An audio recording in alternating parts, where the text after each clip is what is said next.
If you forgot your iPhone passcode and now your phone is locked or disabled, do not panic. In this video, I will show you how to reset your iPhone step by step, safely and legally. This issue happens to many iPhone users in the United States. After entering the wrong passcode multiple times, the iPhone gets disabled and people think their data is lost forever. But in many cases, you can still fix it. Method 1: Reset iPhone using Apple ID. If your iPhone is connected to the internet and you remember your Apple ID password, this is the best and safest method. On the locked screen, tap Forgot Passcode. Select Reset using Apple ID. Enter your Apple ID email and password. Wait for a few minutes and your iPhone will restart.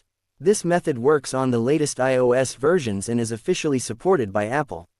Method 2: Reset iPhone using computer.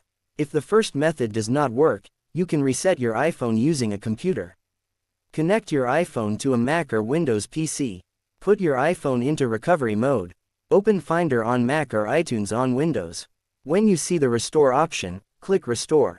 This will remove the passcode and allow you to set up your iPhone again. Important warning: after resetting, Apple will ask for the same Apple ID that was previously used on this iPhone. This is called activation lock and it is a security feature. If you do not know the Apple ID, avoid third-party tools because most of them are scams. Who this works for? This method works for iPhone users in the United States and worldwide. It supports Face ID, Touch ID, and the latest iOS versions.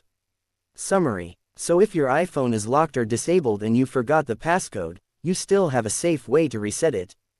If this video helped you, please like the video. Subscribe to Smart Tech Info for more iPhone and tech solutions.